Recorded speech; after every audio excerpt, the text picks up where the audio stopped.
What up YouTube? I am back for the fourth video. Topic of today is productivity in work and how you can sort of apply that for your life. Use these things to really help you improve and really gain that work-life balance, because I think in this day and age, we are so focused on work, and never thinking about life.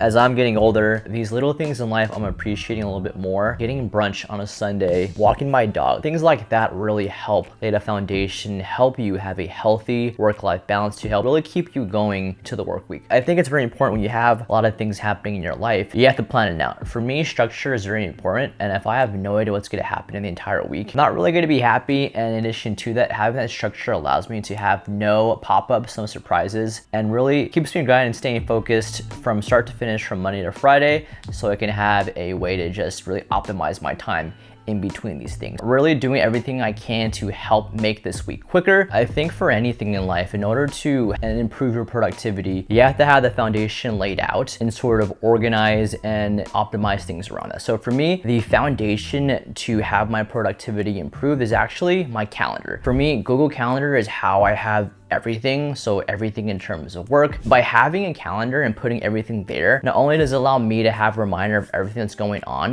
it also allows my coworkers to know, hey, do not bug Jordan at this time where Jordan is unavailable here. I like to have the ideal things that I need to be done in a day on my calendar. In a sense, are the events that are for sure happening, I'm there. I don't want anyone to bug me during those times, and I'm optimizing my time around those things to make sure things are being done and I'm having an idea from start to finish. For me as a digital marketer, research is huge. There are so many tools out there, some tools that I use as a digital marketer. For me, Google Ads Keyword Planner is a great way to just see if there's search volume for keyword that you actually have. Let's say you have a company that wants to launch a brand new product, but you don't know if there's people that are actually in the market for that. You can actually use Google Ads Keyword Planner to help find keywords like that, and then see if there's volume for that keyword, which you could then use as a conversation with your client to see if this is a viable product they should or should not actually launch. SpyFu is actually a competitive research tool, and I also use it to basically just steal keywords from my competitors. So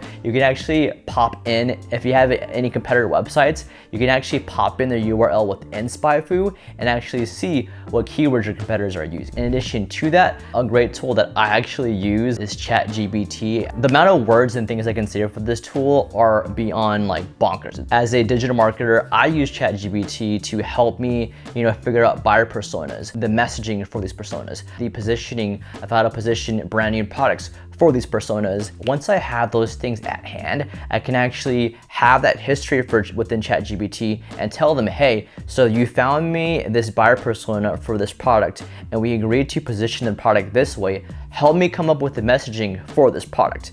As an added thing, I can also tell ChatGPT, hey, the character limit for a Google ad headline is actually 30 characters, and the character limit for a Google ad description is 90 characters. Help me come up with 5 different variations for each one, and I'll tell you if they're good or not. Really scary that we've come into this day and age where AI can help us with this, but honestly, I'm loving it. It makes my job a lot easier and really helps me make the messaging really clear for my clients' ideas. ChatGPT is a great tool that I've just used to help me really take the ideas that are in my head and then feed it that information and have ChatGPT write down the messaging that allows me to then communicate that to an audience that wants to see it, whether it be on an ad platform or through YouTube. So really cool there that ChatGPT is a tool that allows me to do this. I honestly like to use Google Sheets for a ton of different things. For me, I use Google Sheets to help me really decide on the best way of allocating budget in terms of daily spends per platform for my clients, or also using Google Sheets as a way to really search find within YouTube the highest ranking keywords. I actually have my own custom template that I use to help me launch all of my Google ad campaigns by leveraging ChatGPT, combining it with Google Sheets, and then combining that with Google Ads Editor. Those 3 things right there literally helps me save so much time moving quicker, which then allows me to be more productive. Some tools that I have to outline these tasks to hit these goals is actually through a project management tool. There's tons of different ones out there. I like to use Asana and Notion. The reason why I like to have a project management tool is that you're actually going to have collaborators or your fellow coworkers within this task as well. A bulk of this video has been discussing work. That is what we do. Unfortunately, we love to work, and honestly, it's because we need money. Let's talk about the other thing, which is the most important thing. Now, why are we doing all this? Why are we working? Why are we pushing ourselves so hard? Why are we stressing over this stuff? Although money is a great thing and it can allow you to really have things that make you feel comfortable, stable, safe, all those things, it doesn't mean anything if you're not happy. For me, like, I learned this as I got a lot older, how you really have to have that work-life balance so that you aren't working 24/7. Like, what's the point of making $1 million a year if you can't even spend it? You know, if you're just gonna work till 12 a.m. every day, you can't even spend your money, is it even worth it to have the money? And like, once I really put my head around that and wrapped my mind around that idea, was then I really started to care more about having these restrictions on when I end my days. In addition to having everything laid out to help me improve my productivity, it allows me to know when my day is over. There's a ton of things that I want to do outside of work, like walking my dog Barry, going to therapy, going to the gym, cooking, hanging out with friends. In order to do those things, I have to have hard stops for when I end my day. I shoot to end my day at around 5 to 6 p.m. And I know for some of you that don't work in tech may think that sounds outrageous, the fact that I'm saying I want to end my days at 5 to 6 p.m. It's honestly a huge problem. A lot of people in agency life work till 8 p.m. and I was one of them, and it really sucks. So that's why it's very important for you to have those guidelines of when you want to stop your days. That's honestly like the biggest tip I'll tell anyone. Literally, you have to have hard stops when you end your day. When you start working late, you actually get in the habit of working late. Also, obviously going to the gym. The reason why I love the gym is that same idea where when you're pushing weight and you're really having your goals set up from a, you know, weight or rep PR standpoint, it allows you to just stop and just really focus on what you can do to help finish your set. One thing that I have started to do,